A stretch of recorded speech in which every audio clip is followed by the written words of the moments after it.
curriculum by utilizing outcome-based education. Before I get into my presentation, I would like to give you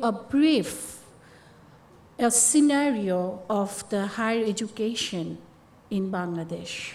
As you know, I'm sure, National Education Policy 2010, based on that, the Bangladesh government, along with the UGC, University Grants Commission, and also Ministry of Education altogether, they started realizing the National Education Plan in 2015 under the funding of World Bank, under the project of Higher Education Quality Enhancement Project, which started in 2015. And one of the key focus was quality assurance of higher education, and of course the skill set which they had been talking about. So that was a milestone in Bangladesh's higher education, that World Bank HICAP project. And the project is already over. Now we are looking forward to the next project, which is called Higher Education Acceleration and Transformation. And the short name is very interesting, that is HEAT, H-E-A-T project, which will start from this year, October. Other than these two World Bank funded quality assurance projects, there had been a huge development in the higher education for last 5 years. Namely, there is Bangladesh Research Education Network, which is digital, and most of the universities are recipient of that research network.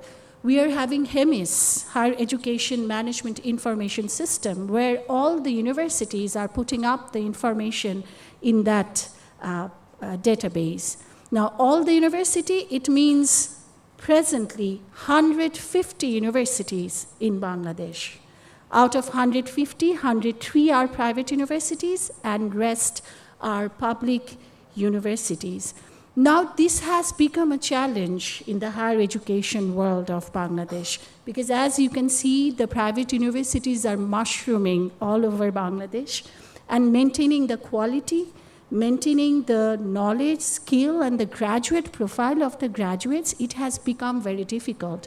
Looking into it, the government has, again, with the Ministry of Education and UGC, they have taken up several steps. One of the steps is modifying the curriculum. And there will be one curriculum format, not one same curriculum for all the universities, but there will be a format for all the universities, which all the universities are kind of mandatory that they will follow. So me being one of the member of that curriculum committee of UGC, that curriculum focuses on OBE, which is my topic also today, outcome-based education. So following that model, the curriculums are being modified and renewed, and of course with the help of the stakeholders of higher education. Now I would like to get into the paper because I have just given the introduction. Now the key terms of this paper is, the first word is projectifying. Very interestingly, when I was kind of doing a background research on projectifying, I found that in English dictionary, this word doesn't exist. This word doesn't exist. And there is a kind of movement that this word should become a part of English dictionary, that is projectifying. But every day we are using this word, but still it is not part of the dictionary. So you can see the projectifying is if any organization or any firm wants to run their operation based on projects, project management, or project structures. That process and operation is called projectification. I would now come to curriculum because I'm sure not all of you are from the education background. Excuse me. Curriculum is a planned, structured set of courses or subjects which the students will learn in 4 years if that is undergrad program, and in 2 years if that is a master's program, the graduate program. So there are sets of courses, instructions, And there is also the student experience. This educational process is called curriculum. Now coming to OBE, why Bangladesh higher education is shifting towards outcome-based education. The reason is outcome-based education talks about knowledge, which Mr. Almas has just spoken, that most of our curriculum is focusing on content, the knowledge. But outcome-based education, it focuses on skill, and it also focuses on competency. Knowledge, skill, and other abilities, which is also known as competency. And that's why the Bangladesh government is focusing on OBE model, and it should be implemented in the higher education curriculum. Now, it again started in 2015, gradually it is going, but where I work, we have started in 2008, because after doing a global research, we found that it is right now the need. We need to transform our higher education in that way. And another one key word of OBE is CQI, continuous quality improvement. I will go into the depth of these four key terms. So I guess we have already, I could make myself clear what is projectification.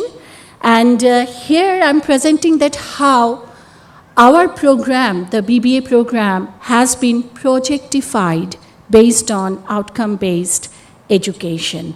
So before I tell you that our curriculum has been projectified, I would like to go through what is OBE and how we have gone through the process, how we have implemented the OBE model in our curriculum. And at the last, I would show you that why the program is being called projectified.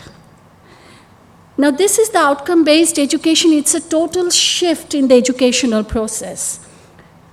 Previously, it was content-based learning, knowledge-based learning, but OBE focuses on skill sets, on graduate profile, and on competencies. And it looks at the outcome, the overall outcome students are going to get when they are graduating, not only the knowledge, not only the CGPA, what skills they will acquire in these 4 years of learning. And there is a separate portfolio where the different skills are also mentioned, that what skill the student have achieved. And this portfolio is for each student. So that's why we are implementing OBE, so that our focus is not only towards the knowledge, it is also the skills and competencies. Now, these are the few principles of OBE model, if you look at it. Number one is focus on outcomes. Outcomes means what our graduates are going to have when they graduate after 4 years. To ensure that process, we have program, education, objective. In short, we call it PEO. Usually, program education objectives are national and international focus, like what community service the graduate is going to provide, whether the graduate is focused towards lifelong learning or not, what skills the student is supposed to exhibit when they join the organization. So this is called the program education objective. And then there is program objective or program learning outcome. If the student is studying in engineering or a student is studying in business, after 4 years, what will be his learning outcome in terms of KSOA, knowledge, skills, and other abilities. Now then, the second principle, which is stakeholders' involvement in the process. Higher education, we have 5 stakeholders. One is, of course, the students who are studying in the universities. There is the academic staffs who are teaching, non-academic staffs, the administrative people, the employers. They are our biggest stakeholders, because when our graduates are joining those organizations after graduation, and another one is our alumni, our graduates. So these are the 5 stakeholders. In OBE model, when the curriculum is being developed, teaching learning method is being renewed or changed or modified, stakeholders' involvement, participation, and feedback is necessary.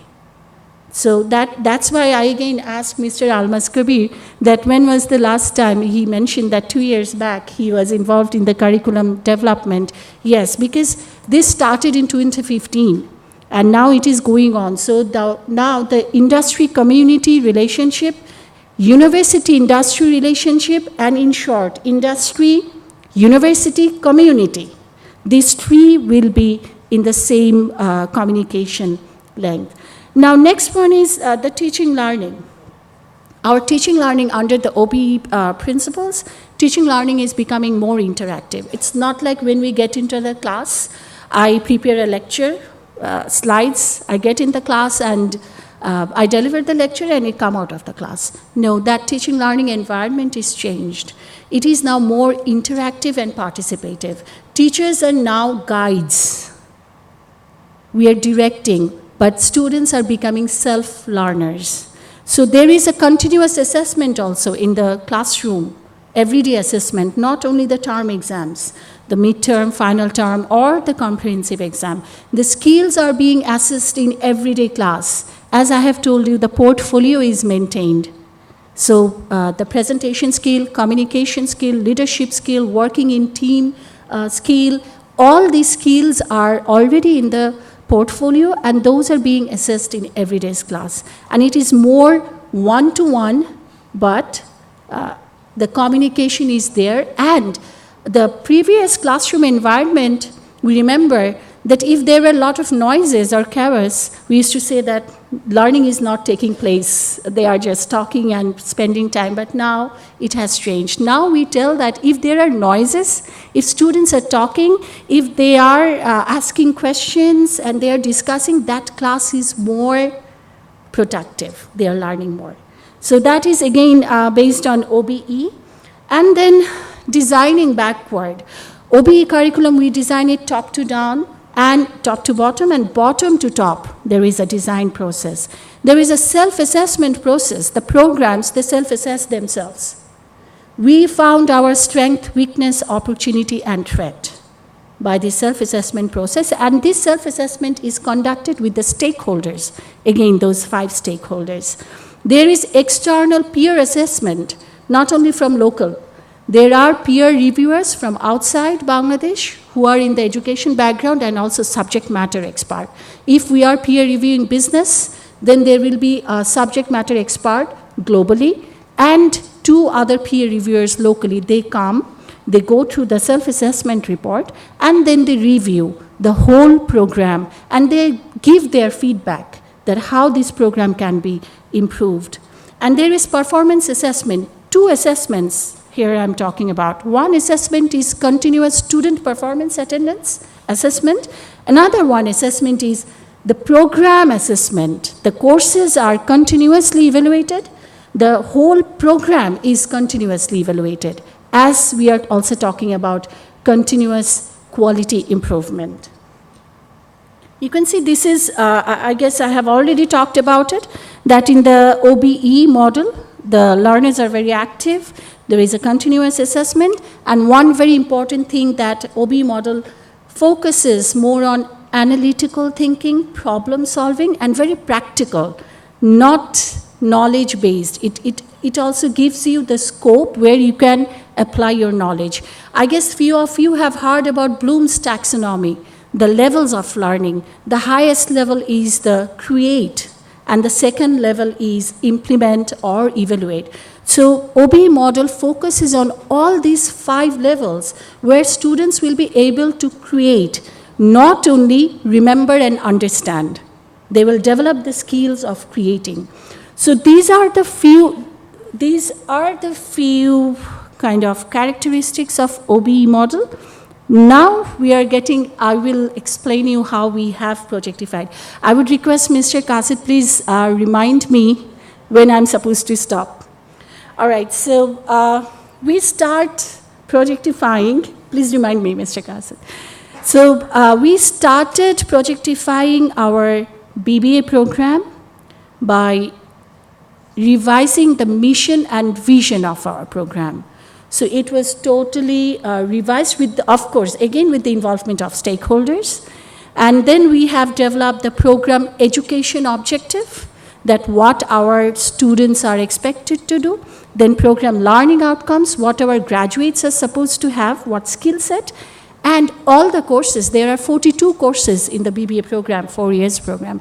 All the 42 courses are having course learning outcome, that by doing this course, what my students are learning, what skills they are acquiring. So this is how the OBE model goes on from the mission vision. There is program educational objective, learning objective, and course learning outcomes. So this is how we go to top to bottom approach from mission vision to course objective.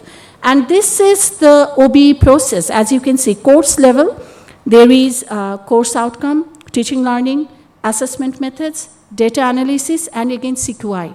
So there is a quality assurance unit which looks after this data analysis and assessment. In the second level, it is the program level, the whole BBA program, all the courses, those are being assessed, and then data is analyzed, again the CQ action, the improvement plan, that how we can improve it.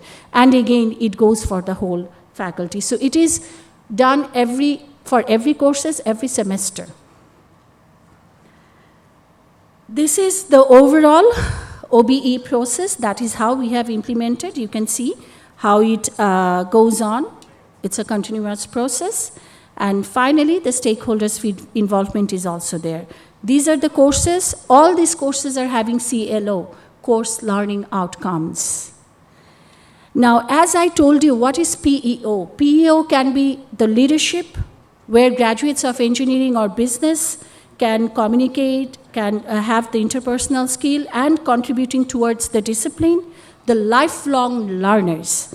Graduates of the program will be having lifetime commitment to learning and contributing citizens to the community, society, locally, and also globally. They should have the mentality of contributing. So these are the few examples. As you can see, business knowledge, problem analysis, design development, investigation, modern technology usage, the business and society, environmental and sustainability, ethics, moral and ethics, and then communication. All these lifelong learning, these are the program level outcome. There are 12 program level outcome.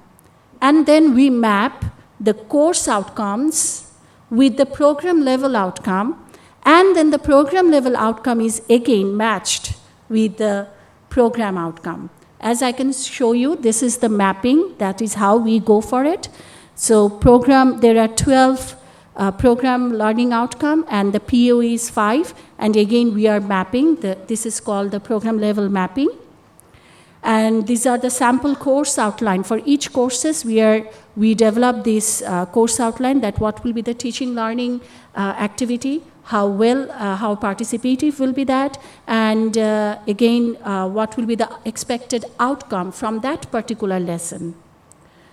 So these are the course outcomes: remembering, understanding, apply project initiation, gain the skill set. As I have told you, this is the major part of OBE model. So these are the weekly plans, and again, the knowledge, skills, and ability, which we focus in the OBE model. This is how we do the assessment. And finally, the overall objective of the program is being achieved. There are few tools which are there, you can see, of OBE model. And the CQI, it goes on like this, a continuous process, program level, course level, and also it is in the learning outcome level. So this is the slide where I want to tell that this is how we have projectified the curriculum and the program. So thank you. I guess that's all from my presentation. There might be just time for one question, maybe, very quickly. Is there any questions? Okay, just one question. জি, কেউ একটা mic একটু তাড়াতাড়ি দেন, খুব সংক্ষেপে একটু তাড়াতাড়ি আসেন।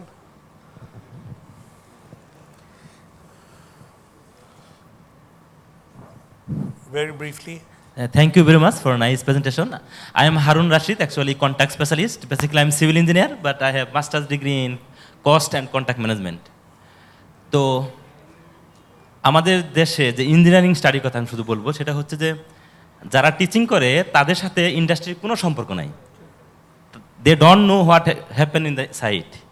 আবার যারা আমরা সাইটে থাকি প্রশ্নটাতে চলে আসেন খুব সংক্ষেপে প্লিজ। হ্যাঁ, তাদেরকে টিচিং লাইনে যাওয়ার কোনো ই নেই, রুট নাই। তো আপনি যেরকম বলেন ইন্ডাস্ট্রি ফোকাসড এডুকেশন, আপনার যেটা বলেন সেটা, এই টিচিংটা কে দিবে? আমাদের সেই কি টিচার আছে সেরকম?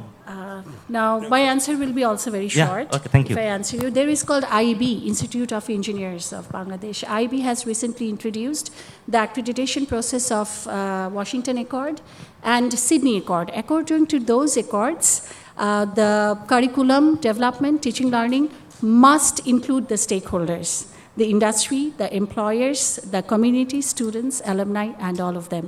So in this way, they are being incorporated in the teaching, learning, and curriculum, and they are also brought in the classes as resource speakers so that they can also communicate with the students.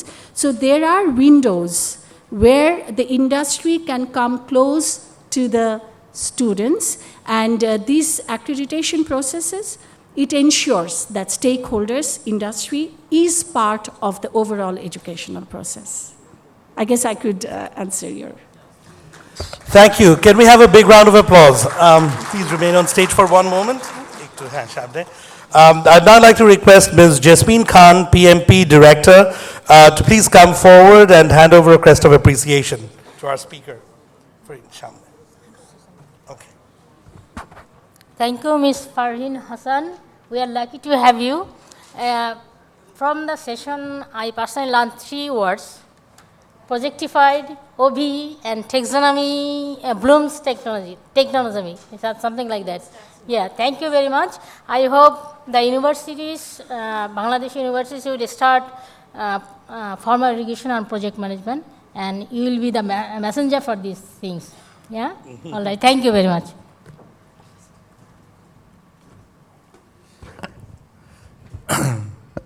It was really wonderful to know that the education curriculum is undergoing so much of revamping. And I'm definitely sure that the new generation of graduates will be greatly benefited. A big round of applause.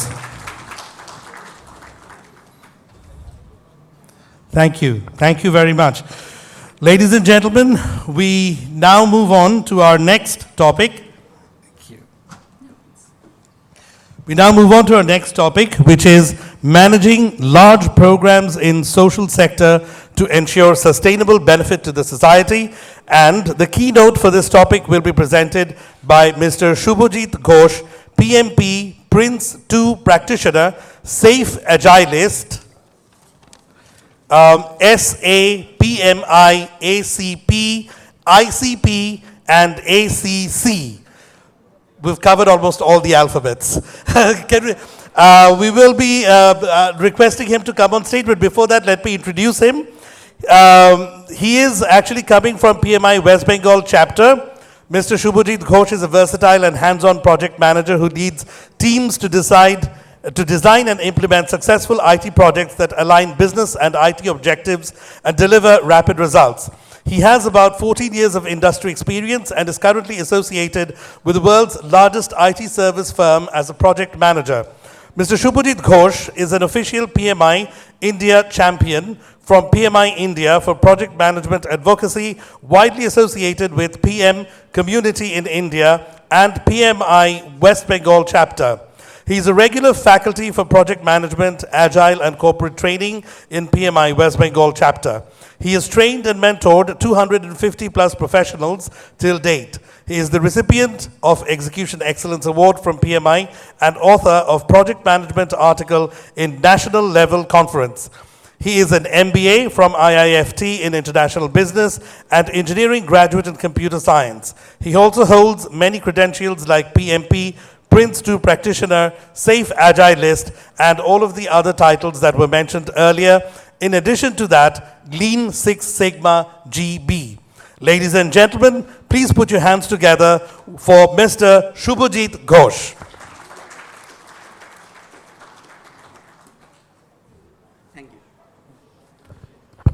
Am I audible? Yeah. So just give me a moment. Yeah.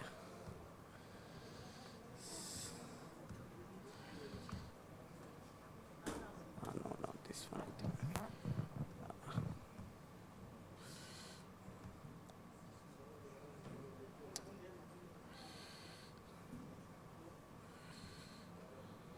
Okay. So, yeah. So thanks everyone, first of all, for that wonderful introduction. So just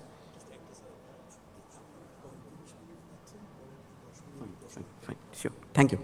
So thanks for that wonderful introduction. Let me give my short introduction. My name is Shubhajit Ghosh, and I am a practitioner project manager, lifelong learner of project management, and a volunteer in PMI, West Bengal chapter, as well as India PMI. That's the only thing of my introduction. And thanks for calling us here, inviting us. I am really appreciate this from on behalf of West Bengal chapter, PMI West Bengal chapter, that you have invited us and give us an opportunity to share some of the learnings that we generally get exposed to during different activities in PMI West Bengal chapter. So the topic for this discussion is transformational leadership and team building for managing large program in social sector to ensure sustainable benefit to the society. Very huge topic, very high. So let's park it for this moment quickly and just see what have we discussed from the morning. So we discussed government to government, P2P model, all these kind of thing. We discussed virtual reality, how you put digital thing. We discussed a lot of digital thing, that how digitally everything is moving in the project and how they are affecting the project management world. What are the expectation out of it? We discussed about overall project management. We discussed about the safety format. We discussed about the projects are not able to meet up their schedule expectation. We discussed a wonderful session on the leadership. We discussed on education. So we discussed everything. And now here, something to be discussed. Here we will discuss not exactly on the digital. Just set aside all those digital, like all kind of technology stuff. Let's concentrate on what we already touched upon many things. Let's concentrate on something on people, human. So that's where we concentrate. Before starting on this, I think tea will be waiting for us, so just give me some time. And I will not bore you. Let's start with a story. Okay, so chapter 1, গল্পটা এরকম. See, you probably aware of, there is a hospital called Pavlov Hospital in Kolkata. So Pavlov Hospital কি হয়, mental patientদের চিকিৎসা হয়. It's a government organization. So everyone who is mentally ill or so-called having a psychiatric problem, they got there. And by nature, it is a government organization, so it's a free. So most of the patients which are coming in Pavlov Hospital, they are from the bottom strata of economic sector. So they are from the poor or lower middle class family. Now there is a trend in there. Once someone got admitted there in those hospital, they are getting continuous meditation. Even if they are on a verge of cure, nobody will take them back in the family. There are majorly two reasons. First, in the poor, in that strata of thing, like taking someone who is a mentally problem, maybe a taboo in the society, so nobody wants to take responsibility even for the near and dear family to keep them in that society. Also, though they generally get cured by the meditation, the problem with the meditation is they have to take care of that whole life meditation to be on that state. And that is a costly proposition for some of these family. So what they happen, they come, they admitted that, and they never come back to check what are condition of these people.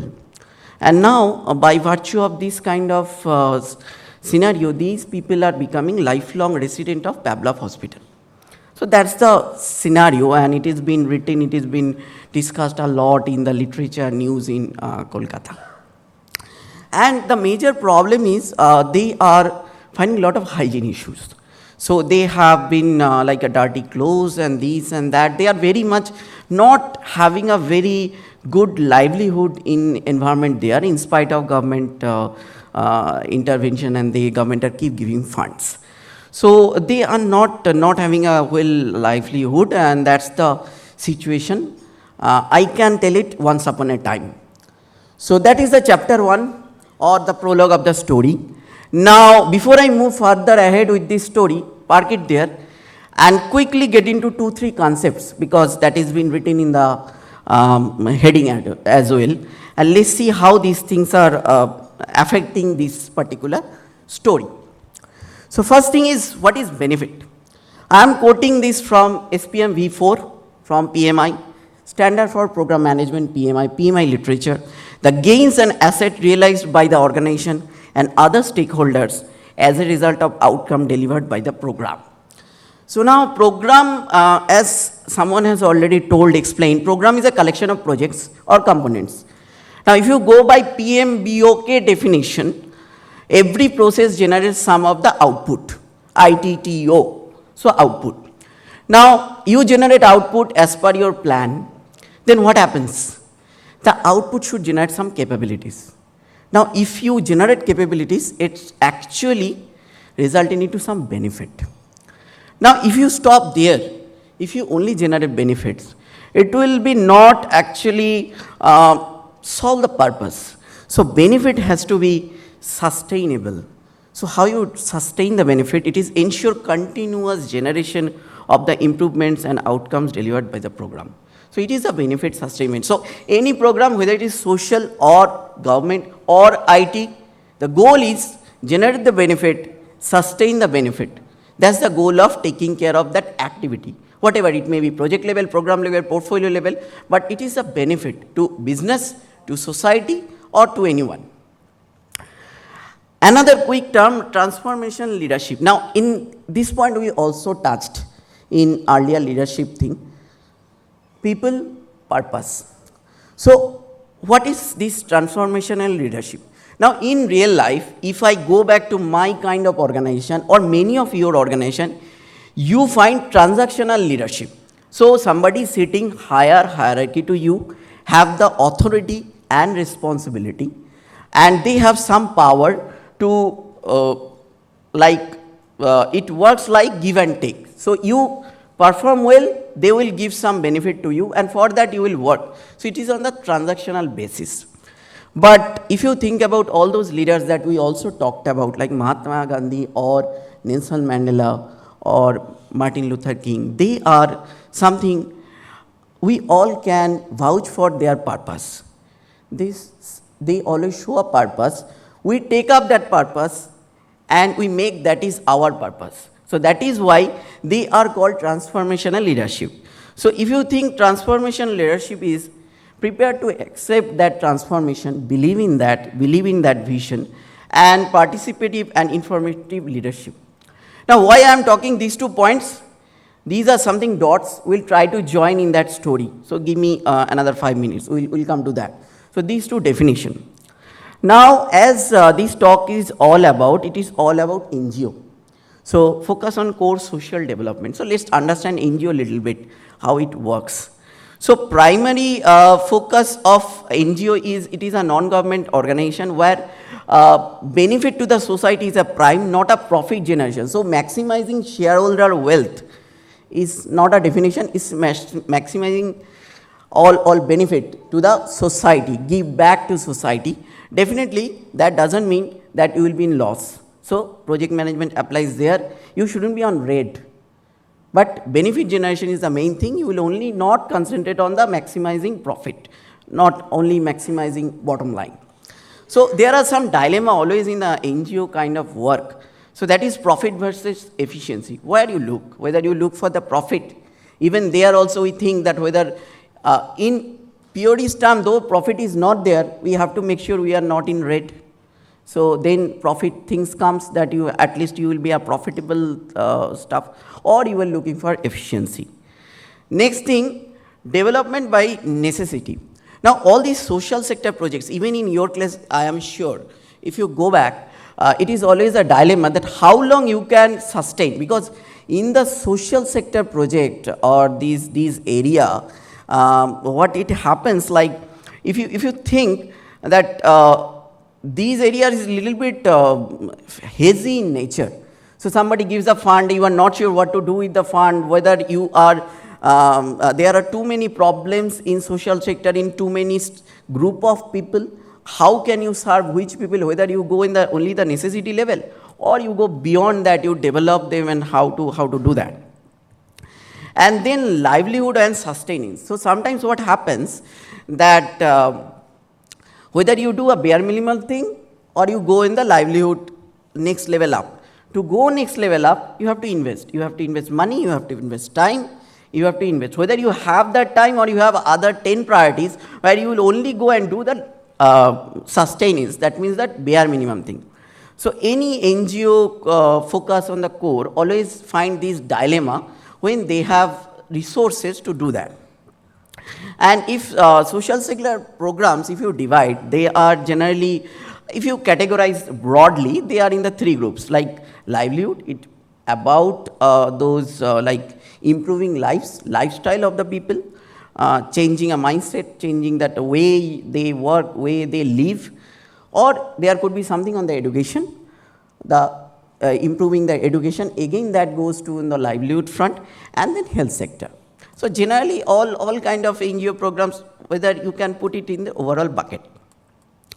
So this is all about NGO. Now let's see what happened in that particular story. So coming back to that story, if you remember, if you are still with me, I hope you are still with me with this discussion. So coming back to the story, chapter 2. What happened during 2016, around that time, something called NGO is named Sparsh Foundation, who is again doing a lot of good work in Kolkata and suburban areas, especially with livelihood and education sector. Along with another NGO, with Anjali, they have analyzed and find what could be one of the idea, path-breaking idea to handle that problem that we discussed on the chapter 1. So it was a very bad shape that their lifestyle was. Clothes were dirty. It was, they are living a very unhygienic situation. These lifelong, these like all the people who are living there in the Pavlov. So what they find, that they find probably one of the root cause may be these people are, they whatever clothes they use, their bed sheet they use, all these things they used, it is getting cleaned once in a month. Now government sector, it is a NGO sector, so every time government had different priorities. The approval process is quite long, it is process oriented, you can't approval in a flash. So sometimes this payment of all these services to the service provider who was doing that, it is even beyond 1 month, 2 months, 3 months. So all these so-called mentally ill patients, they are actually living in a dirty clothes and dirty situation. That actually create that what we call in a tipping point, that broken window stuff. So something is wrong, that create a lot of wrong things around them. So everything is becoming so much unhygienic. So they come up with a project. It's an enabler project, later on converted to a program, as its definition says. They come up with a project called Dhobighar Laundry. So chapter 2 of this story. What happened there? They put a proposal to Department of Health and Family Welfare, government of West Bengal, and pursued them that, okay, we'll do an experiment. Let's try to do that, and government have that fund for that, and they also take a PPP model. It's again a public-private partnership. And then KMC, Kolkata Municipal Corporation has came on board, and CSC, the electric supply, also came on board. So what they told, let's make a laundry by ourselves. Let's make a laundry. So there is, at that time, there is some unused building at their premises. And then in the premises, this is the real picture I am showing at you. So this is a scenario. They want to use this infrastructure. It is not used, so it is remain there, adding no value. So what they did, they put all these parties together, pursued them, and then government of West Bengal has given the fund, and they supported the idea. So Sparsh Foundation and everyone is able to pursue them. So they come up with a laundry. The laundry infrastructure is created, and this is that actual picture which is converted. So that infrastructure converted here, and they put up all laundry machines. That water is provided by KMC, electricity is provided by CHC. Now what is the model? So model they found, okay, these persons who are almost cured, they have to take the medication, but they can do some work by themselves. So let's involve them. So they, some of the people, after a discussion with their respective doctors and psychiatrists who are fit for job, they have been undergone for 2 weeks of training how to operate a laundry, and then they have given 3 hours, 4 hours shift, and they get a charter that who will work on that. And now these people, that all these residents, they are became that primary stakeholder who will run this laundry for all the clothes that's been generated by themselves. So now the laundry is running weekly once, all the clothes, everything get washed by them, their hygiene goes up, everything got cleaned, they are getting a cleaner environment, cleaner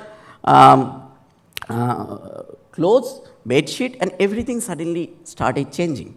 Not even that, these people who are contributing on 3 hours or 4 hours shift, they are also getting paid by government on the pro rata basis. And these money, how they use? Now, some of these residents, they don't like always that government food, because it's a monotonous. You know how this hospital runs and what kind of food they generally give. So these money they can use in their premises in a canteen for their choice to buy some food. Suddenly they get empowered. The lady patients who are getting assigned, they can use for these money, whatever they earn, it is for their buying different toiletries, different kind of stuff. So suddenly get empowered. And these monies even been stock, and if someone is getting released to their relatives, if some relatives is willing to take them back, if they are fit enough to be back to the society, then these monies will be also been handed over to their family members. So suddenly everything got changed. And then Sparsh Foundation was having a MOU with West Bengal chapters, and from West Bengal chapters, we have studied this case very detailed manner and try to see why this sustainable development happens. What are the criteria, what are the learning that suddenly changed everything on that factor. So everything suddenly got changed, and every environment become clean. You see that how the things are, and they are becoming much more happier. So Dhobigar, that project, if I call that enabler project, is very much successful. So that gives us the opportunity to study.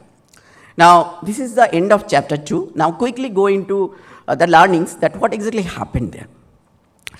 We found that transformation having there, but not without risk. So sir, I come back to your point that escape route, the safety factor, the risk. So as any one of us who are practitioners project manager, they knew that if you manage your stakeholder and risk, your life will be easy. Schedule, cost, scope will fall in place. That's the bottom line. You need to manage your risk and stakeholder. That's the most two critical part, that even if you falter in your scope, if you manage your stakeholder well, still you can sail through. So this is something that true transformation without risk. Now, there are some unique stuff there. These kind of programs based on idea, this is not really proven on the first place. So it is one of first time. Now when you are doing something first time, you don't know how to handle that, how to go about that, whether it will succeed or not. The uncertainty level will be always high. That's the definition of project, whether you will make it success or not. Here the ambiguity level is also high. You have a vision, you don't know whether your vision you will reach or you will end up of being somewhere else. That may be also called successful if generates value. Uncertainty, ambiguity, both are very high. So no precedence, truly first kind of without any benchmark. it is perpetually dynamic. Environment is very dynamic. Today, something is happening. Tomorrow, may government change its priority. How do you handle that? Suddenly, a government may stop funding this project. It may happen, people come and go, and they all are changing because it's a time changing, and change is very high on this sector. This is not a formalized sector. We don't have a so-called change control board in this sector. We have, there are too many changes are coming, and you don't have any control. So it's a very dynamic environment. And the biggest problem, truly heterogeneous stakeholder. Believe me, apart from this project, West Bengal chapter is also associated with many of NGOs like Save the Children and others. We do a lot of training with them, and we analyze their risk register and this, and stakeholder register. We come to know so many type of stakeholders they can influence. Like you need to take care of the local MLA, you need to take care of the local goons even. They can affect and make a break for your project. So stakeholder management is a too many type of stakeholder who doesn't understand your knowledge. Somebody is advocating your project today, some civil servant, he got transferred, someone come out, he may not support your project. How can you sail through in that case, especially on sustainable development? So sustainable like benefit. So you can't sustain the benefit, it might be one-off. So what could be the thing to handle this? So to handle is innovation. Innovation, what I mean like, innovation is not an incremental improvement, it might be a improvement of 70%, 80% altogether. You can call it an innovation. Now risk management, traditional risk management, all PMP guys can say, according to PMBOK, it is avoid, accept, mitigate, transfer. And if you are fond of PMI, in PMBOK says there is another escalate been added newly, which is mean escalate to the next level if you don't have that resource and authority to handle that at your level. But actually, is this working in this kind of highly ambiguous, uncertain and volatile environment? Probably not. So what we find is our thing, like you need to be little bit more on the inspect and adapt mode. Do little, see where it is going, take a learning, then again do a little, rather than going on being bang. Long schedule will not work on this because you don't know where you will reach, whether something will work or not. So now, new mantra to live without risk in this, think, innovate, apply, learn. So this is something that you inspect and adapt. That's even, just to share, as everyone is talking about that we are not meeting schedule. See, I can take a vouch for everyone, like whoever is here in very like sirs and everyone who has seen thousands of Gantt chart in our life. Every project we prepare a Gantt chart. Probably less than 1% you can see that whatever you build in first go, it is exactly meeting that. So every time you prepare a Gantt chart, you are not meeting that. Where is the problem lies? Problem lies with the skills of the project manager? Probably not. Problem may lies with the environment. Environment becoming too volatile. Rate of change is becoming too much. So whatever you decided today, it is not applicable and viable for tomorrow. So you need to take a step, small step. So inspect and adapt. So that's what it has been, all these social projects, whatever is successful for benefit, you need to do small and check where you reach. So what is happening here, they do this small way, they create one Dhobighar and try to see if it is okay or not. It may got failed, but it got succeed. That's why we are learning this case. And this is something actually belongs to that allow innovation to manage risks. That's management or recipe of the transformation leadership. So if you think of all these leaders, they are very much adaptive to the thing. They always sell a vision. They always sell a purpose. And always try to see that people will adapt in between that and take that purpose and take it ahead. So here also it is very much like it is going to that, that same thing on the transformation leadership. Now, if I go about that what could be the recipe of going through this kind of stuff? So like, ideate the option with the stakeholder. So if you think that, if we learn the project like Dhobighar, then what should be the line of action for us? Ideate the options for all stakeholders. This is the first thing. You have an idea, you have a vision. So here your transformational leadership will come into picture. Then Probably the next thing is convince the right areas to innovate proposition, because you need to take a buy-in with all these important stakeholders. See, remember in the social sector, there is something like government is a party, ruling party is a party, against party means that political party is a party. So you need to take care of everyone. You need to have a very good stakeholder management and communication management. You have a very well persuasive power to clear up your vision. Otherwise, you won't get support in this kind of work where actually nothing is defined. No template. MPP will not give me the result here. I can't push someone in the organization. I can have authority of group of people. I can tell, okay, fine, come join in this meeting. And they will come because I will be doing their appraisal. Here, nothing. I can't force anyone. So, only I can sell a vision.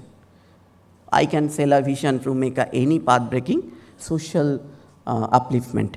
So, then what we can do? We can do that, apply the proposition in the control manner. Think small, do small, show the result. Do baby step, show the result. The moment we show the result, people will be convinced. Don't go in big bang. It will definitely get failed because there will be too many stakeholders. Time span will be long. Don't go on the longer time span. Do short, do small, show the result. Try to see if we can scale up that. It may got fail, abandon that, try a newer one. Then what I can do, test the outcome on the openness. Here we need to be very much open in the environment to accept what is coming. There could be some negative outcome also may come. We have to be open. There is no ego. Here we are not working for profit maximization, rather working on upliftment of human lives. So that is very, very important. And then the most important stuff is achieve the learning and apply it to the next ideation process. So it boils down to the same thing. You learn something and then you apply it further on, scale it up. The moment you actually apply that learning and scale it up, it comes with benefit sustainment. So you sustain that benefit, you further scale it up something. So that could be one of the approach that we found as part of studying this social project. And then just to share with you what could be then learnings. Let's spend a quick look on the list of learnings, what we can find. So stakeholder management on this kind of environment is extremely important. Even in this sector, we need to define a communication strategy in the stakeholder management. Now, what I am talking about communication strategy, it is not exactly in very formal, maybe not the kind of way that we do in our corporate sector, that my VP has to get 3 reports on 3 days on a week. This is not a communication strategy, but how to make sure that everyone interest is taken care, how we make sure that local minister or local MLA will keep supporting us. Otherwise, they may get some wrong knowledge or they may offboard it. Suddenly, we find that our project will get cancelled overnight and we don't get any even a cause that why it is not getting funded for. So, very important, it is a key aspect of managing projects and program development center, the communication strategy. I can quickly share that Save the Children, when we do, we actually in the chapter, we are doing project management workshop for them, for their partner NGOs, for all the people who are getting livelihood training for them, project management, and they are actually in the ground level, they are now currently making this communication plan. We have all those things and they are so many getting upgraded the project. Last year in national conference, India National Conference, Save the Children, with help of PMI West Bengal chapter has received NGO Project of the Year. So something like that. Then is open for the idea and mindset for the innovation. So you have to be open for the idea for this kind of social sector. It is always maybe a path where nobody has traveled ever. You don't know whether you reach. Where you reach even you don't know. You start small, you start one step and take then which direction you go. Don't take take a vision, but go in on the innovative mode. Team building is critical. So you need to build team, you need to build trust. All the team members may not come from the same background or same stakeholder group. So someone will be from that, if you think of the Dhobighar, someone from that, these patients are your team, then your government, these representatives are from your team, and then you are from the team, these NGOs are from the team. So this enablement and this team building is extremely important. Then this is another important factor we find. So what happens if you think about Dhobighar, this one is been funded by government, but government doesn't give a guarantee to fund it lifelong. So somebody will again change and they have different priorities. New political party come into power, they may have a different priorities and they will put their fund because they also have a finite fund. So money is always finite. So it is, we always find that if you try to sustain benefits, especially on this social upliftment project or social sector, it is very important to find out that revenue stream so that these enable projects later on can scale up, can go to a program, can be sustained by itself. So that's the end of my presentation so far. Just one last thing. Let's go to that last chapter of the story of that thing, probably that epilogue. So this is the current situation of Dhobighar. Just see the pictures that these are the infrastructure and everything is there here. Now how in Dhobighar, why I am bringing that, what is about this benefit sustainment? What is happening now, they are scaling up this project. So they find that these machines and everything, whatever they are using for weekly basis, it have much more, it can be used more. So they are scaling up this. Now on top of that, this model will scaled up in different other hospitals, where the similar kind of scenario happens. So this is scaling up number one. How fund generation?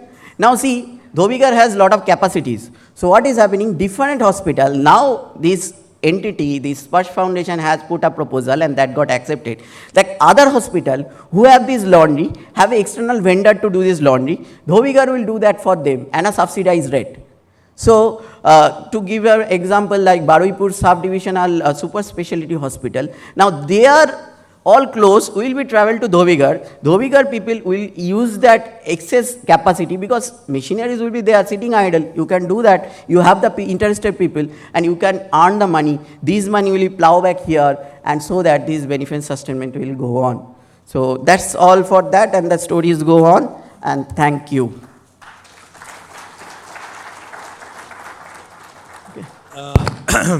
The house is open for questions. Maybe we can take 2 questions very quickly. Any questions? Comments? Ji, please. Ekটু মাইকটা তাড়াতাড়ি আনতে হবে।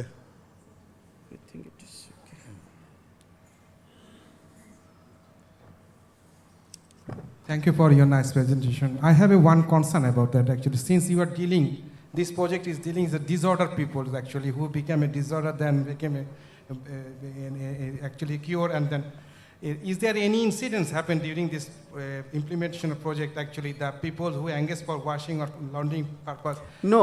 And they became a disorder and then damaged some of the clothes and then you have to compensate of that. Is there any bad incidents happened? That is also risk actually to if you engage someone actually who has a tendency to become a disorder at any time. No, what models they follows, it's not like that someone is assigned on that weekly basis and he will be or she will be assigned for long. They will keep going on the checking by the psychiatrist whether they fit enough.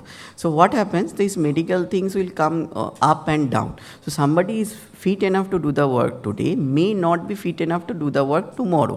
But every time they put in this shift, before that doctor check and see that they will able to handle this particular machinery, even they have the training. So these things changes and the people will always been put in more medication, they will be just giving a time to go there. So it always been taken care. These are the some safety stand measure always been taken and as part of the risk. These risk is also thought about. It's nothing like that once you are there, you will be there. It's not that I just want to add a line to it, sir. The thing is, the patients who are there, they're all now safe. They're not, they're treated well, and they're there for 20 years. The problem is they're not getting rehabilitated back to their family. The family has abandoned them, but they're all okay person. So this is the issue.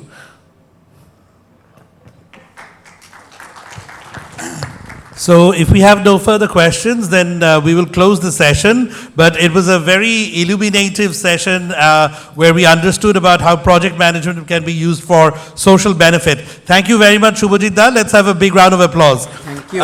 Please, ekটু wait করেন. Just we already have the president of the PMI Bangladesh chapter on stage, so I don't have to call him up. So please hand over the crest and let's have a nice photograph.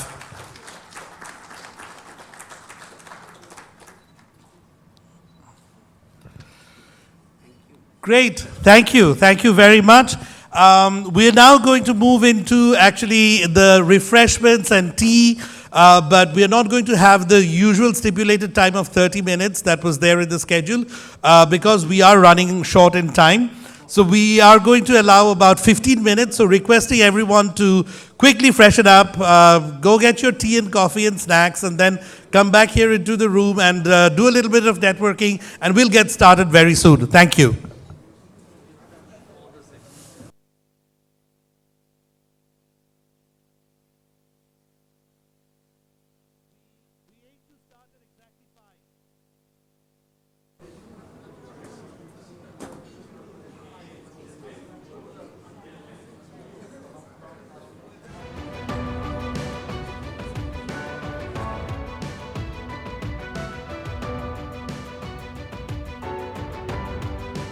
The most inspiring moment in my career as a project manager was the opportunity to be managing the emission trading scheme for New Zealand government.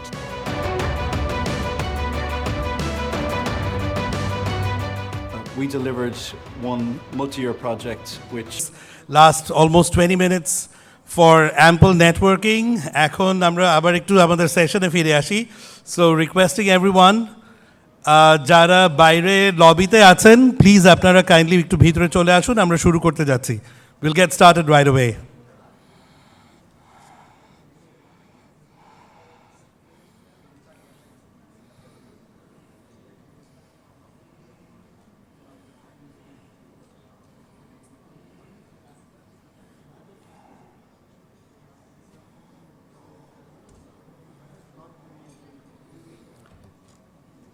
Great, আমার মনে হয় maximum মানুষ সবাই ভিতরে চলে এসছেন, so আমরা শুরু করতে পারি.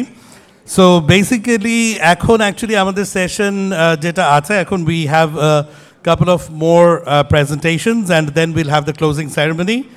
So we would now like to actually hear from our platinum sponsor Shark.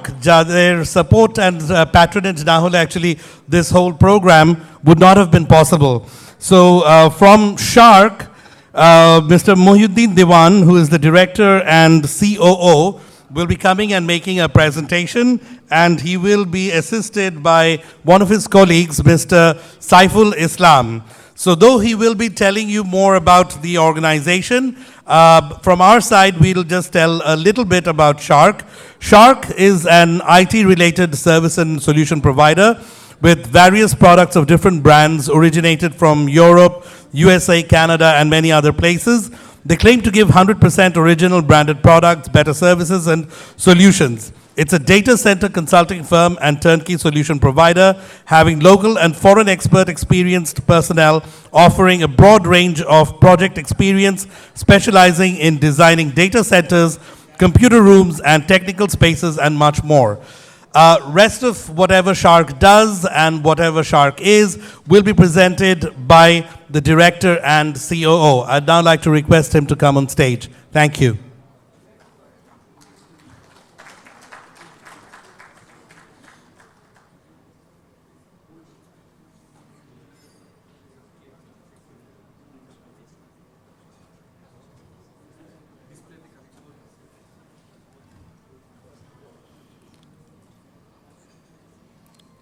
Ladies and gentlemen,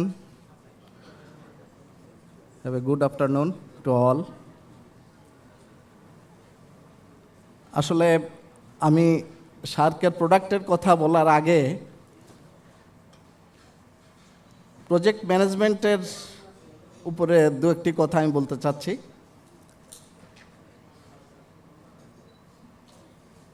Shark limited আমরা ডাটা সেন্টার সলিউশন প্রোভাইড করি।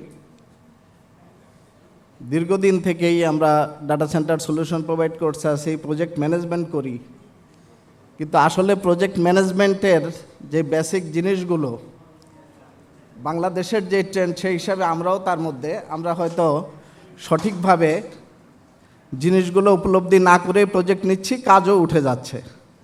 তাতে কি হচ্ছে, আজকে যেটা শিখলাম এখান থেকে, ওই যে ম্যাডাম যেটা বলেছিলাম লাইফ লং লার্নিং, আমরা সারা জীবনই শিখছি এবং এর সাথে ইনভলভ থাকলেই আমার ক্রমোন্নতি হয়। আমরা সেই লার্নিংয়ের কথা বলতে গিয়ে বলি, আমরা প্রজেক্ট করতে গিয়ে দেখেছি যে প্রজেক্ট যেই তিনটা কথা এখানে এসেছে, যে কস্ট, টাইম, কোয়ালিটি, স্কোপ, এই চারটা মেনটেন করা, সত্যিকার অর্থে আমরা কি তা করতে পারছি? বাংলাদেশে আমরা যারাই এই ধরনের ভেন্ডর, আমরা যারা প্রজেক্ট করি, তারা করতে গিয়ে দেখি যে এলোমেলো অবস্থায় এটাকে শেষ করতে হয়।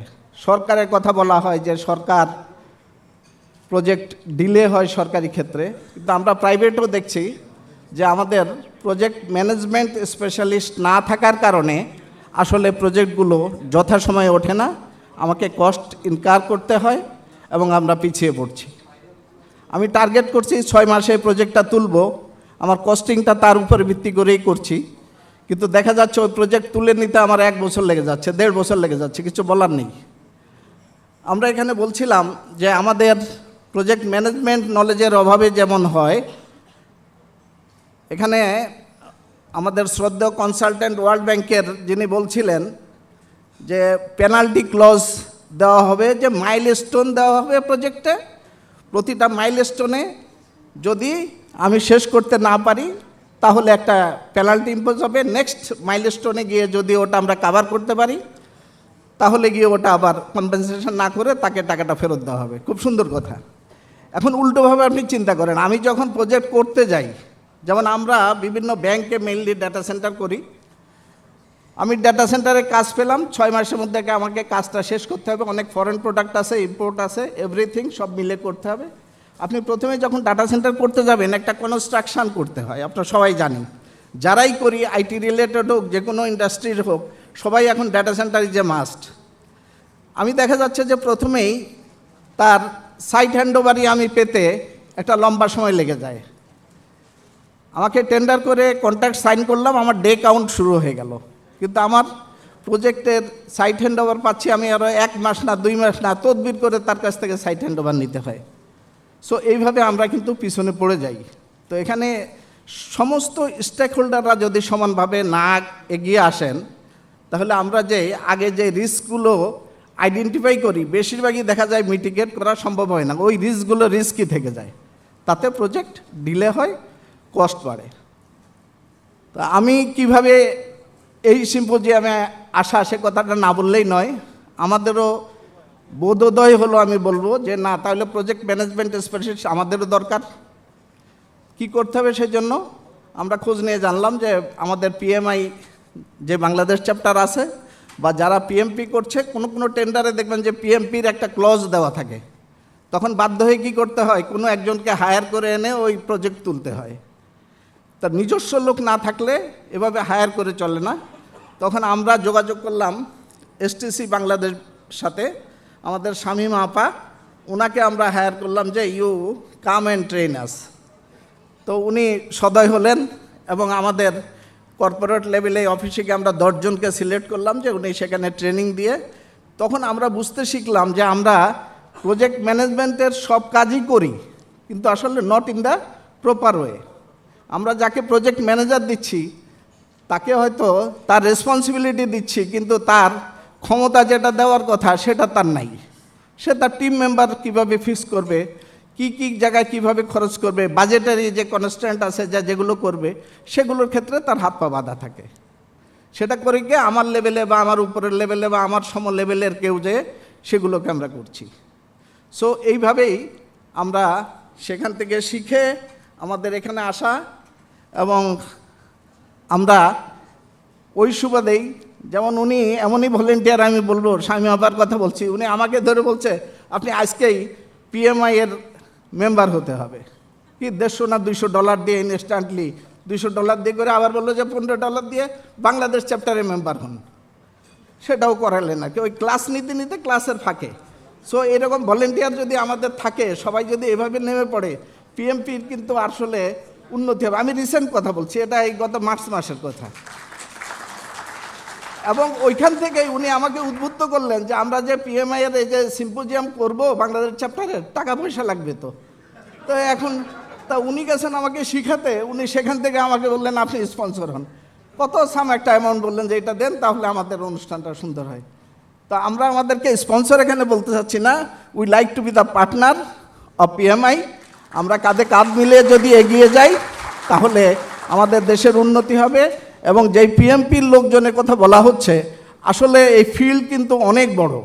আমরাই বুঝছি যে আমার সে 10 জনে আমরা ট্রেনিং করলাম, আমি পরীক্ষা দেওয়া হলে কয়জন পাস করবো আমরা জানি না, হয়তো 1-2 হলো বা 3 হলো, কিন্তু যারা পিএমপি যে বাংলাদেশে যেটা শুনলাম যে 200-র নিচে, এটা কিন্তু অ্যালার্মিং। আমি নিজে এটার সাথে ঢোকার পর একটু ঘাটাঘাটি করে দেখলাম সারা ওয়ার্ল্ড ওয়াইড যেটা বলা হচ্ছে কত 8 লক্ষ না 8 মিলিয়ন সামথিং লাইক দিস। তা আমাদের সংখ্যা এত নগণ্য, এত পুর, আমি নিজেও এখান থেকে উনি মোটিভেট করলেন, আমি নিজেও সামনে পিএমপি দেব। আপনারা যারা পিএমপি দিবেন একটা গ্রুপ করেন, আমাকে সেই সাথে রাখেন, আমরা পড়াশোনা করে আসলে পাস করি। তো এটা গেল আমার মানে প্রজেক্ট ম্যানেজমেন্ট পিএমআই এর বাংলাদেশের যে অবদান সেটার কথা বললাম। আমি এখন সার্কের আমাদের ছোট্ট একটু প্রেজেন্টেশন দিব। আমি জানি শেষের দিকে সবাই ধৈর্য থাকার কথা না, তবুও আমরা যেটা আমাদের দায়িত্ব, আমার চেয়ারম্যান সাহেব এসেছিলেন, উনি অন্য একটা প্রোগ্রামে চলে গেছেন। তো আমরা এখন শুধুমাত্র আমরা সার্ক কী ধরনের প্রোডাক্ট নিয়ে কাজ করি আপনাদেরকে ধারণা দেওয়া। আমি ডিটেলসে যাব না, শুধু প্রোডাক্টগুলোর কথা বলবো, আপনারা দেখবেন। এবং এরপরে আপনাদের প্রত্যেকের সামনে বোধহয় আমাদের কোম্পানি প্রোফাইল দেওয়া আছে, সেটাকে আপনারা দেখে যে কোনো প্রোডাক্ট নিয়ে কথা বলতে চাইলে আমাদের নাম্বার আছে, বা আমাদের ইঞ্জিনিয়াররাও এখানে আছে, আমি শেষে হয়তো পরিচয় করাই দিব, 1-to-1ও কথা বলতে পারবেন। Now I am proceeding to my presentation slide. জান স্লাইড শো আমি এটা ওপেন করেছি, আপনি আপনার ডিসপ্লে চলে আসছে তো? ওকে, থ্যাংক ইউ। ওকে স্যার, ওকে ঠিক আছে, আমি যাব।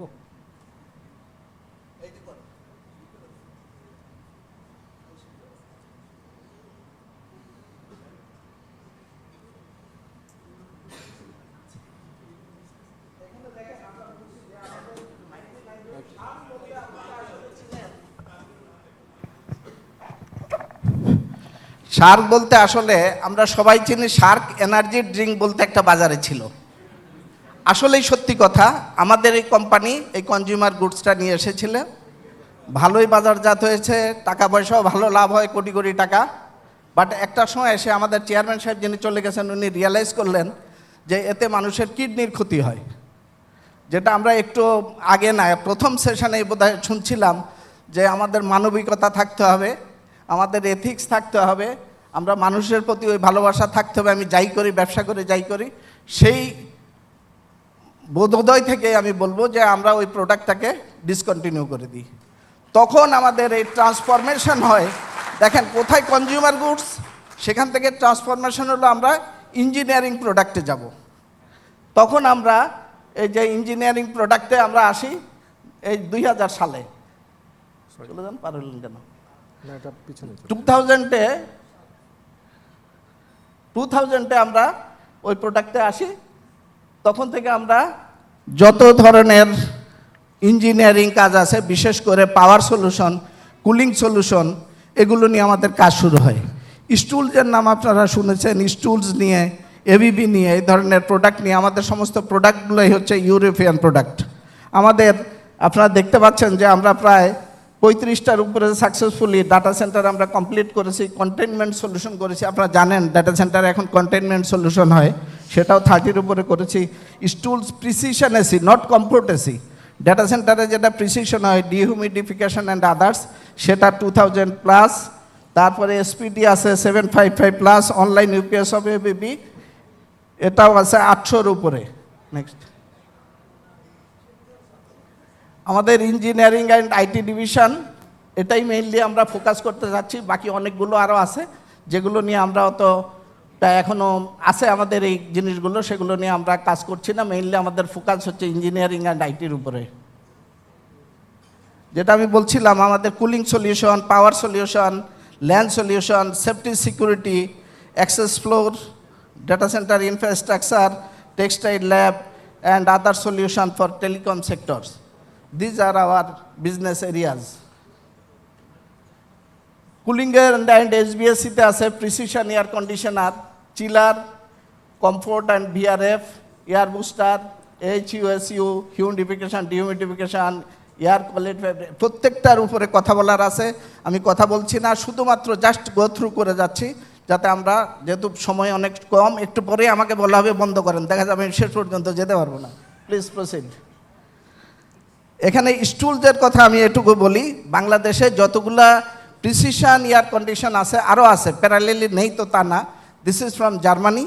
জার্মানির এই টেকনোলজি বিশ্ববিখ্যাত। আমি নিজেই কিছুদিন আগেও আমাদের ফ্যাক্টরি ভিজিট করে আসছি, এবং ওখান থেকেও আমাদের প্রিন্সিপালরা আসেন। কোনো সমস্যা হলেও তারা এখানে আসছেন এবং দেখছেন। এখানে বিভিন্ন ক্যাপাসিটির আপনারা দেখছেন, 2 কিলোওয়াট থেকে 240 কিলোওয়াট পর্যন্ত বিভিন্ন সাইজের আমরা এখানে প্রিসিশন এয়ার কন্ডিশনার দিয়ে থাকি ডাটা সেন্টারের জন্য বিশেষ করে, এবং আপনার টেক্সটাইল ল্যাব সহ যেগুলো ল্যাব আছে সেখানে এগুলো ইউজ হচ্ছে। Humidification, dehumidification, proceed. এটা হচ্ছে রেস ফ্লোর। আপনারা জানেন ডাটা সেন্টার করলে এখন আমাদেরকে রেস ফ্লোর করতে হয়। সেই রেস ফ্লোরের জন্য মেরো বলতে যেটা, যে মেরো রেস ফ্লোরটা আমরা, এটা কান্ট্রি হচ্ছে, এটাও জার্মানির প্রোডাক্ট। জান পাওয়ার সলিউশনে online UPS, battery generator, PDU, AVR, stat, STS যেটা, isolation transformer, surge protection device, surge arrestor system, everything we provide. জান এবিবি, এবিবি হচ্ছে এমন একটা, আপনারা এখানে দেখতে পাচ্ছেন যে ইয়েটা আমরা দেখাচ্ছি, যে ইউপিএসটা আগে ছিল সিপিএ টেকনোলজি। আমি টেকনিক্যালে যাব না, centralised parallel architecture. Now this is distributed. এই যে প্রত্যেকটা যেটা দেখছেন, এটা হচ্ছে এক একটা মডিউল। এই মডিউলগুলোতে যেমন আগে একটা ইউপিএস যেগুলো ছিল এইভাবে, কী হতো, একটা ইউপিএস নষ্ট হওয়া মানে আমার পাওয়ার সাপ্লাই টোটাল চলে গেল। এখন চলে আসছে আলাদা আলাদা মডিউল, সেই মডিউলের ভিত্তিতে দিতে পারবেন। দেন আমরা ছোট্ট 1-2 মিনিটের একটা ভিডিও আপনাদেরকে দেখাই, যে এই যে মডিউলার ইউপিএসে কিভাবে কাজ করে।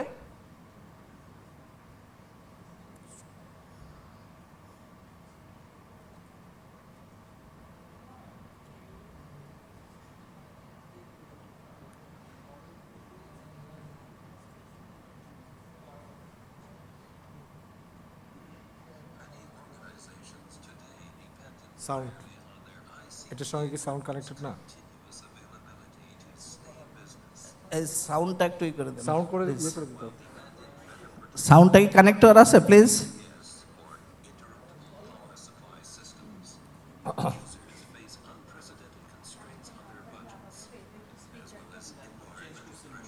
জি,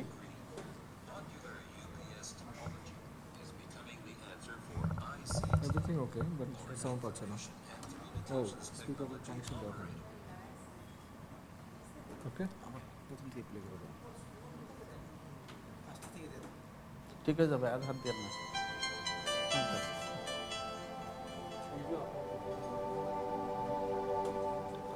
Many organizations today depend entirely on their ICT equipment's continuous availability to stay in business. However, while demanding better protection than ever from their UPS or interruptible power supply systems, users face unprecedented constraints on their budgets, as well as environmental pressure to go green. Modular UPS topology is becoming the answer for ICT, or Information and Communications Technology operators, facing these pressures, and is currently the fastest growing segment of the three-phase UPS market. There are primarily 3 advantages why an organization would benefit from a modular UPS system: availability, scalability, and efficiency. The majority of modular 3-phase UPS systems currently available are centralized systems. Centralized means that components are shared by the individual modules within the system. UPS systems based on decentralized parallel architecture, or DPA, do not share any common components. DPA means that each UPS module contains all the hardware and software required for full system operation. Potential single points of failure are eliminated, and power availability is maximized. Each UPS module has an independent static switch, rectifier, inverter, logic control, control panel, and battery configuration. System availability is further maximized by the true safe swap modularity of the modules. True safe swap modularity enables the safe removal or insertion of UPS modules without risk to the critical load, and without the need to either transfer the critical load onto raw mains or remove power from the critical load. If an engineer comes to identify a problem, they can then see which module is defective and replace it with another module. The modules are built in a vertical rack so that they can be easily removed and no rear access is required. With a non-modular UPS system, the mean time to repair could be several hours or more, whereas with a true safe swap modular UPS, the mean time to repair is determined by how long it takes to replace a module, which typically is 15 minutes. A UPS system's ability to grow as the size of its load changes is referred to as its scalability or future-proofing. Traditionally, future-proofing of a UPS installation meant installing a UPS that is much larger than today's load, in an attempt to ensure there is sufficient capacity to meet the anticipated future load requirements. The two major drawbacks of this approach are the heavy upfront capital investment requirements and the fact that the large UPS will be wasting significant amounts of electrical energy by operating inefficiently. Modern modular rack-mountable UPS systems eliminate the disadvantages of the large system approach, since the UPS system can be scaled in one of two ways, either vertically or horizontally. This right sizing reduces initial. আমি যেটা mainly বলতে চাচ্ছিলাম ওই অংশটুকুই দেখাচ্ছিলাম যে দেখেন module যদি হয় 20 কিলোওয়াটের 5টা আছে 10টা আছে যে কোনো একটা নষ্ট হলো আপনি ওটা চলছে আপনি বেরিয়ে টেনে এটা বের করে নিয়ে যান দেখলেন তারপরেও আপনার টোটাল সিস্টেম সমানভাবে কাজ করবে কোনো অসুবিধা হয় না ওটা ঠিক করে আবার লাগানো যায় this is the DPA technology তো সো আমাদের বিভিন্ন প্রোডাক্ট যেগুলো আছে অল আর ইউরোপিয়ান আমরা কোনো আপনারা বাংলাদেশে জানেন অনেক জায়গায় হয় আমরা দেখছি আমাদের কম্পিটিটররা চায়নার অনেক প্রোডাক্ট ইউরোপিয়ান বলে চায়না প্রোডাক্ট চলে আসছে সেখানেও আপনাদেরকে বলি যারা প্রকিউর করেন তারা যদি প্রকিউরমেন্টে উল্লেখ করে আমরা কি করি কতগুলো বেসিক কথাই বলি কান্ট্রি অফ অরিজিন আমি বলি কান্ট্রি অফ অরিজিন যেটা চায়নায় তৈরি হয় ওরও কান্ট্রি অরিজিন ইউএসএ যেটা সিঙ্গাপুরে তৈরি হয় ওরও কান্ট্রি অফ অরিজিন ইউএসএ মালয়েশিয়াতে হচ্ছে কান্ট্রি অফ অরিজিন ইউএসএ কারণ মূল প্যাটেন্টটা হচ্ছে ইউএসএর কিন্তু যখন আমরা এর সাথে যদি লাগিয়ে দিই যে কান্ট্রি অফ ম্যানুফ্যাকচার হতে হবে কান্ট্রি অফ ম্যানুফ্যাকচার হলেই শেষ না আপনাকে সাথে লাগাতে হবে country of shipment port of shipment আমি যদি ইউএসএর প্রোডাক্ট হয় ইউএসএর থেকে আনবো ইউএসএর সব হবে দেন আপনি জেনুইন জিনিসটা পাবেন প্রসিড করুন আমি বেশি সময় নেব না অলরেডি আমি সিগন্যাল পেয়ে গেছি যে আমাদের ব্যাটারিগুলো আছে এরকম বিভিন্ন ইউপিএস যেখানে আছে সেখানে ব্যাটারির একটা কথা থাকে সেই ব্যাটারিগুলো আমরা যেমন এটা ইউকের Ultracell it is from UK Panasonic it is from Japan সানিয়ম এই একটাই আমাদের প্রোডাক্ট আছে এটা হলো চায়নার অনেক সময় ব্যাটারির ক্ষেত্রে একটা সস্তা প্রোডাক্ট দিতে হলে সানিয়মে যেতে হয় কোনো কথা নেই শুধু চলে যান ব্রুনো জেনারেটর স্কিপ করে যান totally these are the generators busway system আপনি দেখেন স্টার লাইনের এটাও ইউএসের এই বাসওয়ে সিস্টেমগুলো দিয়ে আগে যেমন এই এখানে আপনারা দেখেন পাওয়ার ডিস্ট্রিবিউশন সিস্টেমটা আগে ওপেন থাকতো এখন কিন্তু সবই এগুলা অনেক মানে কনসিল হয়ে থাকতো অনেক সময়। এখন কিন্তু নতুন নতুন এইসব সিস্টেমগুলো চলে আসছে, সব ডাটা সেন্টারে মডার্ন সব জায়গায় এগুলো ইউজ করে, আমরাও তাই ইউজ করছি। This is the AVR from Italy. অর্টিয়ার নাম শুনেছেন যারা এই ইন্ডাস্ট্রিতে আসেন বা পাওয়ার সম্বন্ধে জানেন, আমরা অর্টিয়া দিয়ে থাকি। যেখানেই আমরা দিই আমাদের সলিউশন, সেখানে ইটালির অর্টিয়া আমরা প্রেসক্রাইব করি বা দিই।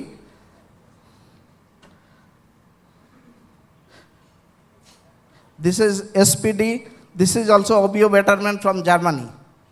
এটা হলো সার্চ প্রোটেকশন ডিভাইস। বিভিন্ন চার্জ আসে ইন্টারনালি এক্সটার্নালি, আমরা জানি সে চার্জগুলোকে প্রোটেক্ট যদি আমি না করি তাহলে আমার ইকুইপমেন্টগুলো কী হবে, নষ্ট হয়ে যায়। সেই জন্য আমরা এসপিডিগুলো ইউজ করি। এটা শুধু ডেটা সেন্টারে না, আমরা আমাদের বিল্ডিংয়ে, বাড়িঘরে, সর্বত্র কিন্তু এসপিডি ইউজ করতে পারি। আগে ছিল না, এখন অনেকগুলা যারা intelligently building management system follow করেন, they are using this things. LAN solution, local area network, আপনারা জানেন আমরা ভিতরে যতই করি সার্ভার আদার, আমরা সার্ভারগুলো দিই না, কিন্তু এর যত সলিউশন আছে লোকাল এরিয়া নেটওয়ার্কের সলিউশনগুলো আমরা দিই।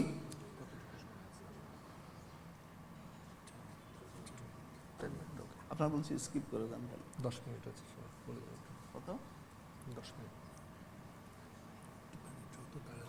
আচ্ছা ঠিক আছে, যত দ্রুত একেবারে দৌড়ায় স্লাইডগুলো খালি পার হয়। স্ট্রাকচার কেবলিংয়ে আমরা নেক্সান্সের, কেউ একজন আমাকে বোধহয় এর আগেই বলছিলেন যে নেক্সান্সের কেবল আমরা দিই কি না, যে দিস ইজ ফ্রম ফ্রান্স। আপনারা দেখেন যে ফ্রান্সের থেকে এই যে নেক্সান্স ব্র্যান্ড হলো নেক্সান্স, যত কেবলিং করা হয় সে কেবলিংয়ের জন্য এটা ইউজ করি। পার হয়ে যান। Network rack, it is contact from চেক রিপাবলিক। কন্টেইনমেন্ট সলিউশন, এখানেও আমরা কন্টেইনমেন্ট সলিউশন থেকে, আমরা ডাটা সেন্টারে এত বড় একটা ঘর করছি, মাঝখানে কুলিংয়ের জন্য যাতে পাওয়ার আমার কম লাগে, কুলিং কি হয় আমার পাওয়ার খরচ হয়, সুতরাং মাঝখানে ছোট্ট একটা ঘর করে নিয়ে তার মধ্যে সার্ভারগুলো বসায় রাখা হয়, তাতে আমার অনেক কস্ট কমে আসে। এখন এই সিস্টেমগুলো চলছে। These are the cable ladders. Cross করুন। সিকিউরিটি সেফটি, ফায়ারের দিকটা দেখেন, আমরা ফায়ারের ঘটনা এখন তো প্রায় প্রতি সপ্তাহে একটা করে আছে। সো আমরা যারা বিল্ডিং কোড মানি না বা বিল্ডিংয়ের এগুলো মেনটেন করা হয় না, সেখানেই কিন্তু এই জিনিসগুলো, এই দুর্ঘটনাগুলো ঘটছে। কিন্তু আমরা তার সলিউশনগুলা যেখানেই ডাটা সেন্টার করছি 100% সেখানে ফায়ারের ব্যবস্থা। আমি ডাটা সেন্টারটাকে আপনি ফায়ার প্রুফ করে দিলাম, সব কিছু থাকলো, ফায়ার প্রুফ গ্লাস থাকছে, সব থাকছে, কিন্তু ওইখানে একটা ঘটনা ঘটলে নেমে যাবে কোন দিক দিয়ে, ওখানকার ইকুইপমেন্ট সেফ হলো, কিন্তু যদি আশেপাশে হয় সেখানে বেরোয়ার তো কোনো ব্যবস্থা থাকে না। সুতরাং ডাটা সেন্টারেই শুধু যদি আমি ফায়ারটার এই ব্যবস্থা করি, ফায়ার সাবস্টেশন সিস্টেম, সেটা সম্পূর্ণভাবে ওই বিল্ডিংকে সুরক্ষা করতে পারে না। সো আমাদেরকে দেখতে হবে যে সেন্ট্রালি যাতে আমরা ফায়ার সিস্টেমটাকে রাখি, বিল্ডিং কোড মেনে যদি এগুলো করি, তাহলে এইসব দুর্ঘটনা আমরা এড়াতে পারি। ইভেন আমরা এটার আগে থাকে যে ফায়ার অ্যালার্ম, আপনি দেখবেন যে অনেক জায়গায় ফায়ার অ্যালার্মই নেই। একটা ভবনের মধ্যে 100টা অফিস আছে, হয়তো 2-4-10 জনের কাছে সেটা আছে, অন্যদের কাছে নাই। ভেজদা, ভেরি আর্লি স্মোক ডিটেকশন, এই যে এইগুলো হচ্ছে, তাই দেখেন ওর নামই হচ্ছে ভেজদা, মানে very early smoke detection and aspirating. যখন মানে সামান্যতম ধোঁয়ার সৃষ্টি হবে, দেয়ার আর ইকুইপমেন্টস, ওর সেন্সর আছে, ও তখন বুঝতে পারে, বুঝতে পেরেই আপনাকে অ্যালার্ম দিয়ে সজাগ করবে। আগুন লাগার দরকার নেই, বহু আগে ওরা করে, এগুলা টেস্টেড এবং ইন্টারন্যাশনালি এগুলা ইউএল লিস্টেড বলি আমরা, এগুলা সেভাবে যাতে আপনার সম্পদের কোনো ক্ষয়ক্ষতি না হয়। কারণ আমি কোটি কোটি টাকা খরচ করি, কিন্তু এই জিনিসগুলো অনেকে করতে চায় না। করতে চায় না কি জন্য? আমরা ওই ইসের মতো, আমরা আগে বলতাম আমি একটা বিল্ডিং বানাবো 10 তলা, ওখানে খরচ করতে পারি বহু টাকা, কিন্তু একজন আর্কিটেকচার, একজন ইঞ্জিনিয়ারকে প্ল্যান করাই না, করাইলে কী হবে, ওরে আবার 10 লাখ টাকা দেওয়া লাগে। তো এখানেও ওইরকম অবস্থা, আমি এত বড় বিল্ডিং বানাচ্ছি কিন্তু এইসব সিস্টেমগুলো আমরা রাখি না, যেটা রাখা আমাদের উচিত, সবাইকে এইভাবে সচেতন হওয়া উচিত। এগুলো ফায়ার ডিটেকশনের বিভিন্ন ইকুইপমেন্ট। এগুলো হচ্ছে ডাটা সেন্টারের, যেমন আমরা বলছি রেইজ ফ্লোর যখন করি তার নিচে যে সিস্টেমগুলো থাকে, ওয়াটার লিক ডিটেকশন, এগুলো এনভায়রনমেন্ট ম্যানেজমেন্টের সিস্টেম। আমি আর বেশি লিঙ্গার করব না, আর একটা কথাই শুধু বলি, আরেকটা আমরা যেটা মেইনলি করি সেটা হচ্ছে data centre infrastructure management system. আমরা ডাটা সেন্টার ইনফ্রাস্ট্রাকচার ম্যানেজমেন্ট বলতে আপনি একটা ড্যাশবোর্ডের মধ্যে